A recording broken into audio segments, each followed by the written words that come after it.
साथियों, जैसे कि आप देख सकते हैं कि हमें निपुण भारत FLN मिशन अंकुर के अंतर्गत अंकुर शिक्षक संदेशिका भाषा हिंदी की और भाषा गणित की कक्षा 1 और 2 पढ़ाने के लिए प्राप्त हुई है।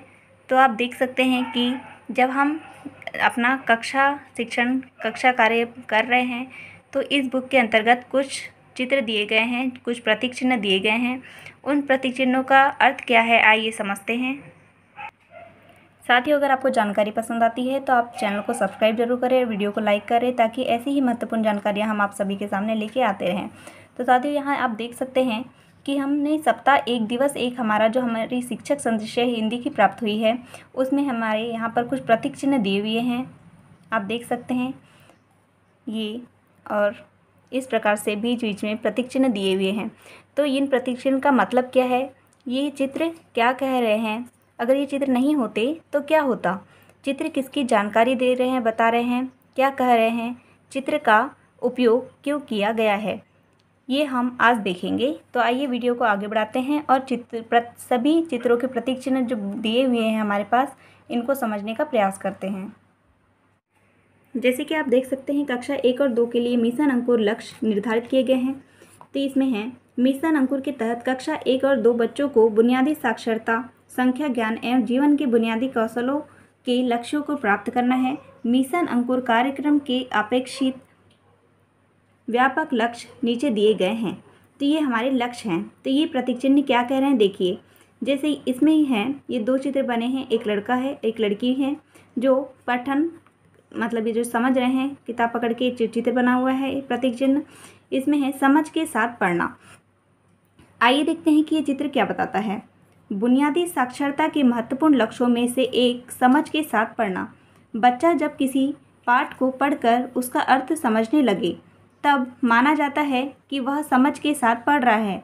समझ के साथ पढ़ने के लिए कुछ बेहतर जरूरी चरण होते हैं, जिन पर योजनाबद्ध तरीके से काम किया जाएगा, जैसे कि ध्वनि जागरूकता, वर्ण मात्रा पहचान, शब्द भंडार, डिकोडिंग एवं पठन। ये जब हम प्रत्येक सप्ताह के जो पाठ पढ़ाते हैं, दिवस पढ़ाते हैं, तो उसमें दिए हुए रहते हैं हमारी ध्वनि जागरूकता, वर्ण मात्रा पहचान। इस तरह से ये हमारे उद्देश्य दिए हुए रहते हैं, हमको उनके अंतर्गत काम करना रहता है। तो ये हुआ हमारा समझ के साथ पढ़ना। अब आइए देखते हैं कि हमारी शिक्षक संदेशिका में दिया हुआ ये प्रतीक चिन्ह, ये चित्र हमें क्या बताता है। तो यह है लेखन। लेखन का आशय लिखित रूप में स्वतंत्र अभिव्यक्ति से है। जिस तरह पढ़ना महत्वपूर्ण है, उसी तरह से लिखना भी महत्वपूर्ण है। बच्चों के साथ प्रारंभ से ही लेखन पर कार्य किया जाएगा। लेखन का यह सफ़र चित्र बनाने, शब्दों में लिखने से होते हुए वाक्य के रूप में लिख पाने तक जाएगा। जैसे कि हम शिक्षा संदेशिका में जब कोई कक्षा कार्य हम करा रहे हैं, तो इसमें हम क्या होता है कि बच्चों से जब हम अपनी अभ्यास पुस्तिका में कार्य कराते हैं, तो वहाँ पर कुछ चित्र दिए हुए रहते हैं। तो इन चित्रों को हम बच्चों से रंग भरवाते हैं, इन चित्रों में रंग भरवाते हैं। इसी तरह से और भी गतिविधियाँ हमारी दी हुई रहती है उस अभ्यास पुस्तिका के अंतर्गत, जिससे बच्चा कलम पकड़ना या पेंसिल पकड़ना सीखता है। और हम अपना जो लेखन कार्य होता है उसे स्लेट पर भी करवाते हैं। तो इससे क्या होता है, बच्चों की लेखन कौशल का भी विकास होता है।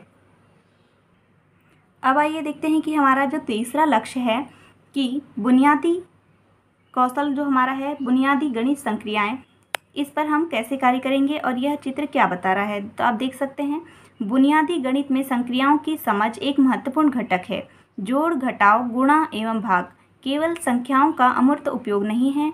इन संक्रियाओं का उपयोग दैनिक जीवन में व्यापक रूप में होता है। ये संक्रियाएं विषय वस्तु के विश्लेषण, वर्णन और जीवन के संदर्भ में सरल समस्याओं की व्याख्या एवं समाधान के लिए उपयोग। आइए देखते हैं कि हमारा यह चौथा लक्ष्य जीवन की बुनियादी कौशल, जीवन की जो बुनियादी कौशल है वह क्या कह रहा है। तो ये हमारा जो प्रतीक चिन्ह दिया हुआ है, आइए समझते हैं। निपुण भारत मिशन के तहत केवल बुनियादी साक्षरता एवं संख्या ज्ञान पर ही फोकस नहीं किया गया है, बल्कि बच्चों को विद्यालय और घर में ऐसा माहौल भी देना है जिससे वे जीवन जीने के लिए कुछ बुनियादी कौशल भी हासिल कर पाएँ। इसके लिए बच्चों को सामाजिक एवं भावनात्मक रूप से मजबूत बनाने की गतिविधियाँ की जाएगी। जिस प्रकार से हम कक्षा शिक्षण के दौरान जो हमारे पुस्तक में अभ्यास पुस्तिका में दी हुई है और शिक्षक संदेशिका में भी जिस प्रकार से हम गतिविधियाँ कराते हैं, तो यह गतिविधियाँ उन्हें और अधिक सामाजिक एवं भावनात्मक रूप से मजबूत बनाने के लिए उपयोग की जाती है। अब आइए देखते हैं कि यह जो प्रतीक चिन्ह बना हुआ है यह क्या बताता है। धारा प्रवाह पठन, उचित गति, शुद्धता व हाव भाव के साथ पढ़ना। शब्द भंडार, शब्द और उनके मतलब पता होना व विभिन्न संदर्भों में उनका उपयोग कर पाना। स्वतंत्र पठन समय, बच्चों का स्वयं स्वतंत्र रूप से पढ़ने के अभ्यास का समय।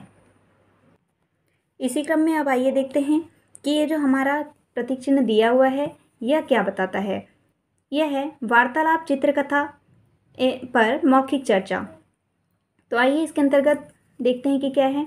बच्चों को चित्र दिखाकर अनुमान लगाने के लिए कहें कि चित्र में क्या क्या है और क्या हो रहा है। चित्रों में से चीज़ें ढूंढने के लिए कहें। यदि एक से अधिक घटना वाले चित्र हैं तो बच्चों से चर्चा कर घटना के क्रम को समझें और कहानी बनवाएं। अंत में बच्चों से चर्चा करें कि इन चित्रों से क्या कहानी बन पा रही है। इसी क्रम में हमारी अभ्यास पुस्तिका में दिया यह प्रतीक चिन्ह क्या बता रहा है, आइए देखते हैं। अनुभव एवं विषय पर चर्चा। किसी विषय पर बातचीत करते समय बच्चों को प्रश्नों के माध्यम से अलग अलग तरह से सोचने एवं अभिव्यक्त करने के लिए प्रेरित करें। इसके लिए आवश्यक है कि बच्चों से खुले छोर वाले प्रश्न पूछें, जैसे उस विषय के बारे में क्या जानकारी है, उसका उपयोग, फायदे एवं नुकसान क्या है, ये आदि। बच्चों के आए हुए जवाब पर चर्चा करें एवं जरूरी प्रश्न पूछें। अब आइए देखते हैं कि यह प्रतीक चिन्ह क्या कह रहा है। खेल के माध्यम से चर्चा। तो यह प्रतीक चिन्ह दिया हुआ है, आइए इसमें क्या है देखते हैं। जिस दिन जो खेल करना हो उससे संबंधित यदि कोई सामग्री की ज़रूरत हो तो उसे पहले ही बना लें। खेल में दिए गए निर्देशों के अनुसार खेल को प्रारंभ करें। यदि खेल से संबंधित कोई चर्चा की ज़रूरत हो तो उस पर चर्चा करें। बच्चों की सुरक्षा को ध्यान में रखें, जैसे भाग दौड़ वाले खेल में। इसी प्रकार शिक्षक संदेशिका में हमें यह चित्र भी दिखाई देगा। तो आइए देखते हैं कि यह क्या कह रहा है। कहानी सुनना और मौखिक चर्चा। कहानी सुनना और उस पर चर्चा करने से बच्चों के शब्द भंडार में वृद्धि होती है। बच्चों में सुनकर समझने का कौशल और उच्च स्तरीय चिंतन कौशल भी बढ़ता है। इसके अलावा बच्चे कहानी सुनकर अपने अनुभवों के बारे में बातचीत कर पाते हैं। कहानी के घटना पात्रों से खुद को जोड़ पाते हैं और अपनी भावनाओं को व्यक्त कर पाते हैं। अब आइए दिया हुआ यह प्रतीक चिन्ह क्या कहलाता है समझते हैं। कविता के माध्यम से मौखिक चर्चा।